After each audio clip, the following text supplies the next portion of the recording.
ये हमारे साथ टीएस सिंहदेव जी जुड़ गए हैं, छत्तीसगढ़ सरकार के मंत्री हैं, कांग्रेस के वरिष्ठ नेता हैं। टीएस बाबा जी, बहुत बहुत स्वागत है आपका टाइम्स नाउ नवभारत पर। ये भारतीय जनता पार्टी के बिहाफ पर अगर देखें या मौजूदा केंद्र सरकार के हिसाब से देखें तो बड़े चुनावी रिफॉर्म के तौर पर बताया जा रहा है कि वन नेशन वन इलेक्शन की थ्योरी देश में लागू की जाए, लेकिन विपक्ष इसे कैसे देख रहा है सर? विपक्ष के तौर पे तो हम लोगों ने बैठ के इस पे चर्चा नहीं की है।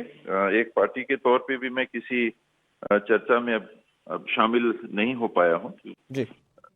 व्यक्तिगत तौर पे जो बातें हैं वो मैं केवल कह पाऊंगा। जी सर, कैसे देख रहे हैं आप बताइए कि आपको क्या लगता है कि ये देश में लागू होना चाहिए, नहीं लागू होना चाहिए? क्योंकि बीजेपी कह रही है कि कई मौजूदा सियासत के एक्टिव नेता हैं जो पहले इसकी वकालत कर चुके हैं। इसमें देश की आजादी के बाद संविधान हमने अपनाया और गणतंत्र के रूप में पहला इलेक्शन कराया, तो सब इलेक्शन साथ ही हुए थे। कहीं कोई नई सोच आ रही हो ऐसी बात तो है नहीं।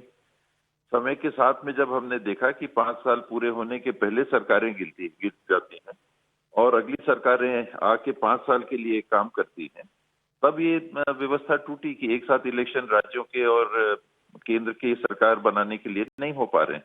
जी। बाई इलेक्शन की बात अभी आ रही थी, मैं सुन रहा था, पूर्व वक्ता बोल रहे थे, तो बाई इलेक्शन तो बैलेंस टर्म के लिए होता है। जो बीच में कोई इलेक्शन इंडिविजुअल लड़ता है तो वो तो 5 साल के लिए नहीं लड़ेगा।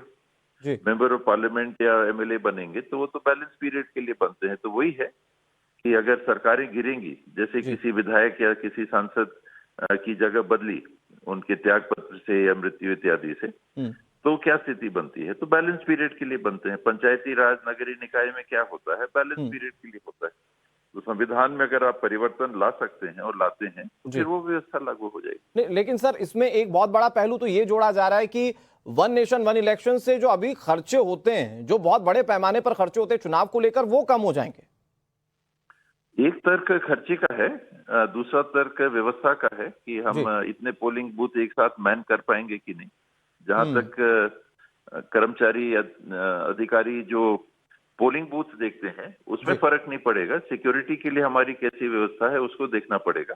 फ्री एंड फेयर पोल्स के लिए अगर वो किया जा सकता है तो एक अलग स्थिति बनेगी। राजनीतिक पहलू इसका अलग है कि इसका उद्देश्य प्योर रिफॉर्म है या हिमाचल और कर्नाटक में उदाहरण के लिए जैसे इलेक्शन आए हैं, परिणाम आए हैं, तो उनको बदलने का है क्या?